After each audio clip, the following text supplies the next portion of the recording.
and welcome to the African Utility Week studio. My name is Amy Ryan, Deputy Editor at Metering and Smart Energy International, and today I have with me Jonathan Berman, who is the Managing Director at Fieldstone.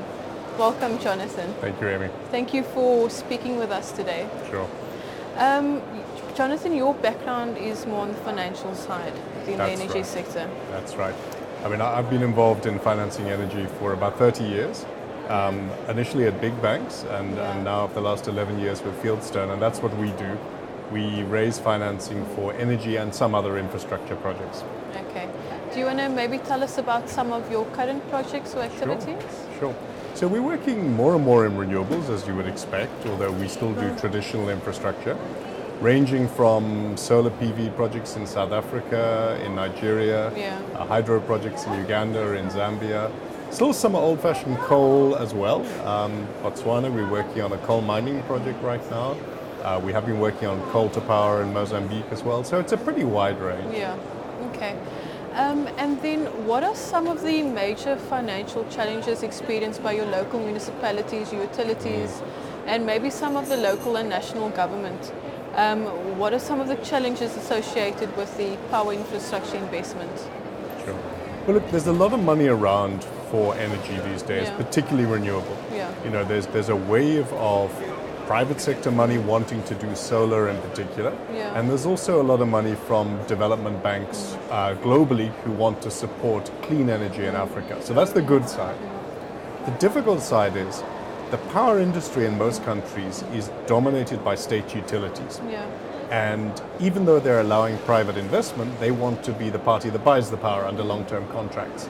And many of those state utilities, whether at the national level or, as you said, the municipal level, are finding their own financial resources are very stretched. So you have this paradox that the demand for power is there, particularly in fast-growing economies in the rest of Africa, you know, particularly somewhere like Kenya or Senegal. The demand is huge. The ability of the consumer to pay is also there, but the utility that has to buy the power may have a weak financial resource. So that's probably the key challenge we're facing at the moment. Okay. And then how do you think mergers and acquisitions globally have impacted or influenced the energy market? I'd say in the power space, surprisingly little. You know, in the African market, because it's dominated by state entities, because private companies are new, we've seen a fairly small amount of M&A activity in Africa itself. Globally, where you're seeing the influence is you're seeing, it's more the industrial shift rather than a particular M&A towards renewables. Some of that's happened through M&A. So, I mean, you've seen solar companies being acquired by bigger energy companies. But I won't say M&A has had a huge impact on Africa yet. Okay. Do you think that maybe some of the global or maybe some of the international mergers and acquisitions may have ripple effects in Africa, or not so much? No, again, I think as the size of the private investment in the African market grows, then we'll see more of a linkage. But because at the moment the African market is largely new greenfield investment, it hasn't been as directly affected by M&A. You know, the most important thing has been that technology shift towards renewables, which is not just producing greener power, but it means we're seeing cheaper power, we're seeing decentralized power, and smaller projects. You know, I mean, if you look back 10 or 15 years, to do a new private power plant in Africa, you had to be at least 100, maybe a few hundred megawatts. Now you can make projects viable at 10, 20, 30 megawatts of solar PV. So there is a room for smaller companies, and actually it may mean that less need for the big players to invest. Okay. And then what advice would you give to young entrepreneurs looking to finance the new projects or endeavors? Well, again, the overwhelming theme is look at the technological changes. You know, going to do a big coal plant isn't probably a great space for a young entrepreneur. So first of all, I'd say a young entrepreneur, get involved in renewables as the growth sector. And that needn't just be project development. It could be engineering suppliers, it could be people who go and do resource mapping, It could be a lot of different aspects. So get involved in that space. Secondly, understand that it's a fast-changing space. So, when I started doing project finance, nearly 30 years ago, you do projects that you knew were going to be around for 30 or 40 years. Yeah.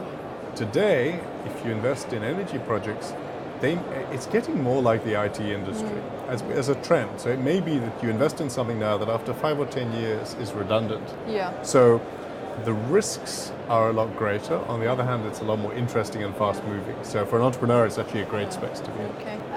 Where do you think perhaps is where innovation is needed? Where belongs perhaps along the energy value chain, do you think innovation and finance is most needed? Yeah. I'd say two things. So first of all, technical innovation in energy storage. Okay. So the big drawback in renewable energy is it doesn't run around the clock. The sun goes down at night, the wind doesn't blow. Even in Cape Town, the wind doesn't blow around the clock. And so that's the big thing that's been holding back renewables, is the need for storage, so that at night when the sun goes down, you've got energy, or when the wind doesn't blow. Investment in that technology is largely happening in the larger markets like the US. Okay? There's no reason why there couldn't be some of that here in Africa, particularly in larger markets like South Africa. But I think most of that technology will come from other countries to Africa. So the opportunity is probably to deploy it. That's from a technology side. From a commercial side, as that technology comes, then the opportunities will be to completely decentralize power. The old grid-based power model, where everything has to go through a big utility, is bound to change. So there'll be room for a lot of smaller companies to set up different business models. It might be the household, wanting a solar panel on their roof. It might be a mid-sized company or a school or a hospital, or it might be people building very large power plants off the grid.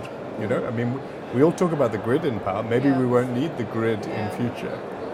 And if you're a country that doesn't have a grid at all, maybe it'll take a long time to build a grid. Yeah, there's a lot of talk about going off the grid globally. So I think especially in the US and Europe. And perhaps, and there's been a lot of talk around maybe perhaps more tailored to the African market, where the energy infrastructure is a bit lacking, where the microgrid will kind of maybe replace that model. I have a feeling that'll be the case, as you say, where there is no existing grid or very limited existing grid. It'll actually make more sense in some cases to go off the grid or micro local grids, because frankly the utility isn't there, can't keep up. So what we hope there is that regulators are sensible enough, that they recognize that it's a consumer market that you have to take care of. But if you over-regulate, you'll stop innovation. So if I used an analogy from finance, the case of M-Pesa, the mobile money scheme in Kenya. M-Pesa was a great success partly because the financial services regulators didn't crawl all over it and say you're like a big retail bank. So they let the telcos, in that case it was Safaricom, innovate, and a new market was created. And I think if we have a similar light touch approach by energy regulators, then we'll see a greater innovation in off-grid energy. Okay. And then finally, what are your top, say, maybe 2 predictions for the power and utility sector over the next 1 to 2 years? Okay. Firstly, back to the point we made at the beginning, the balance sheets of state utilities will remain a huge problem. Not in every country, but in most, and that's going to make it a little bit harder to finance things. And secondly, that the shift towards renewables is going to continue, and the pace of that shift is going to get faster than we think. Okay. Is there anything else around financing in the energy sector that you'd like to add? Is there anything that's maybe not being said enough around financing? I think the key thing is how long are these assets going to be around? We all grew up with an idea that power assets are things that last for decades. And that's whether it's coal or nuclear or large hydro. And yes, the assets will last for decades. In the same way as if you had a 40-year-old car with the right maintenance, it's still going to run. The question is whether you should be running that 40-year-old car or leasing space in a new electric one or using Uber. And I think that's the shift we all have to think about. We don't know how fast it's going to be. None of us, I've been giving lots of predictions, but we don't know how fast. But I think that trend is there, and that's going to shake up the energy industry and the financing side of it as well. Okay. Thank you so much, Jonathan. Thank you for joining us this afternoon. That's it for this afternoon. Thank you so much for tuning in. This is Amy Ryan coming to you from the African Utility Week studio. Thank you.